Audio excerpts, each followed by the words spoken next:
Dear student, आपके अपने channel displacement physics में स्वागत है। आज हम लोग डिस्कस करने वाले हैं 2023 में आया हुआ क्वेश्चन जो जेई मेंस में आया है। ये ऑप्टिक्स का क्वेश्चन है। एक है मोनोक्रोमैटिक लाइट। मोनोक्रोमैटिक का मतलब होता है सिंगल वेवलेंथ का लाइट जिसका वेवलेंथ दिया हुआ है λ1 और फ्रीक्वेंसी दिया हुआ है ν1।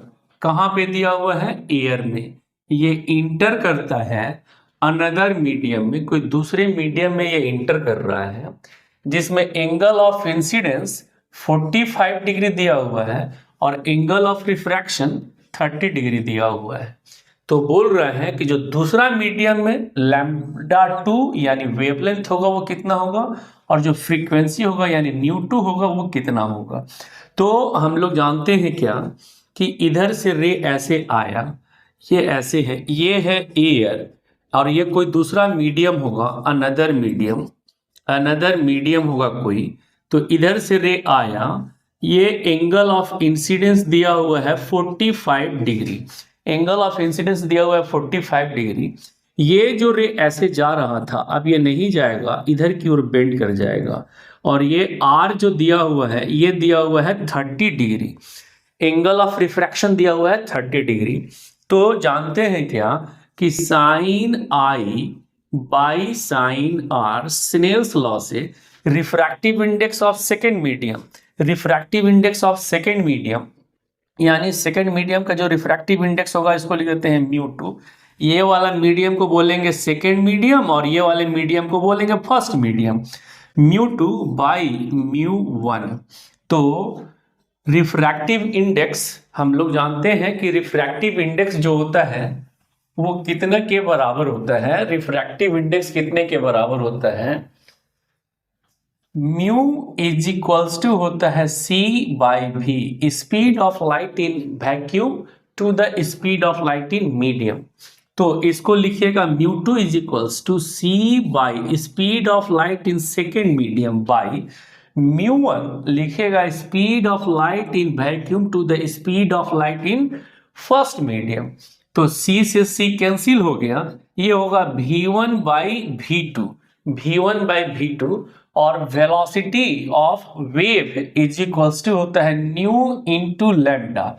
न्यू है फ्रीक्वेंसी और लैम्डा है वेवलेंथ। न्यू है फ्रीक्वेंसी और लैम्डा है वेवलेंथ। तो इसको लिखेंगे ν1 λ1 बाई, इसको लिखेंगे ν2 λ2। जब लाइट एक मीडियम से दूसरे मीडियम में जाता है तो फ्रीक्वेंसी में कोई चेंज नहीं होता है, तो इसका ν1 इज इक्वल्स टू ν2 लिखेंगे। एक मीडियम से दूसरे मीडियम में लाइट जाता है तो वेवलेंथ में चेंज नहीं होता है। अगर मान लीजिए ये रेड कलर का होगा तो ये भी रेड कलर का होगा। याद रखिएगा कलर डिपेंड करता है फ्रीक्वेंसी पे, इंटरनल प्रॉपर्टी होता है वेव का।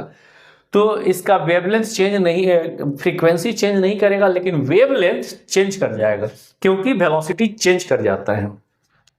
तो ये दोनों इक्वल है आपस में, तो इसको काट दिए तो sine I by sine R is equals to हो जाएगा λ1 बाई λ2। तो साइन आई दिया हुआ है 45 डिग्री और साइन आर दिया हुआ है 30 डिग्री। तो ये होगा λ1 बाई λ2। तो अब क्या करेंगे साइन 45 का वैल्यू लिख देंगे। तो साइन 45 का वैल्यू कितना होता है 1 बाई √2 और साइन 30 का वैल्यू कितना होता है 1 बाई 2। ये होगा λ1 बाई λ2। अब ये ऊपर चला जाएगा और नीचे आ जाएगा तो 2 by √2 is equals to λ1 by λ2। तो इसको इससे काटिएगा तो यहां हो जाएगा √2। तो √2 इज इक्वल्स टू हो जाएगा, अब √2 इज इक्वल्स टू हो जाएगा √2 इज इक्वल्स टू हो जाएगा λ1 बाई λ2। तो λ2 इज इक्वल्स टू होगा 1 बाई √2 λ1।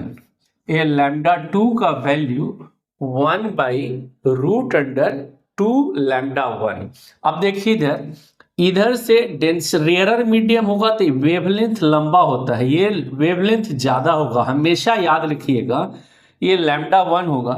और ये डेंसर मीडियम में जाएगा तो ये छोटा छोटा वेवलेंथ हो जाएगा, ये हो जाएगा लैम्डा 2। अगर रेयरर मीडियम से डेंसर मीडियम में जाता हो तो वेवलेंथ डिक्रीज करता है, फ्रीक्वेंसी में कोई चेंज नहीं होता है। तो देखिए ये वाला तो कभी नहीं होगा, क्यों? क्योंकि दोनों का वेवलेंथ सेम दिया हुआ है, ये ऑप्शन नहीं होगा। इसमें देखिए लैम्डा 2 बड़ा दिया हुआ है, ये ज्यादा बड़ा दिया हुआ है लैम्डा 1 से, इसलिए ये भी नहीं होगा। ये तो सही है लेकिन ये वाला गलत है। इसमें क्या होगा, सी नंबर लैम्डा 2 का वैल्यू लैम्डा 1 से छोटा है और फ्रीक्वेंसी चेंज नहीं कर रहा है, और इसमें बोल रहे हैं वेवलेंथ सेम होगा, तो वेवलेंथ कभी भी सेम नहीं होगा। एक मीडियम से दूसरे मीडियम में जाने में वेवलेंथ चेंज करता है लेकिन फ्रीक्वेंसी में कोई चेंज नहीं होता है, तो इसका ऑप्शन होगा सी। अगर आपको ये वीडियो अच्छा लग रहा हो तो काइंडली मेरे चैनल को लाइक शेयर और सब्सक्राइब करें। Thank you.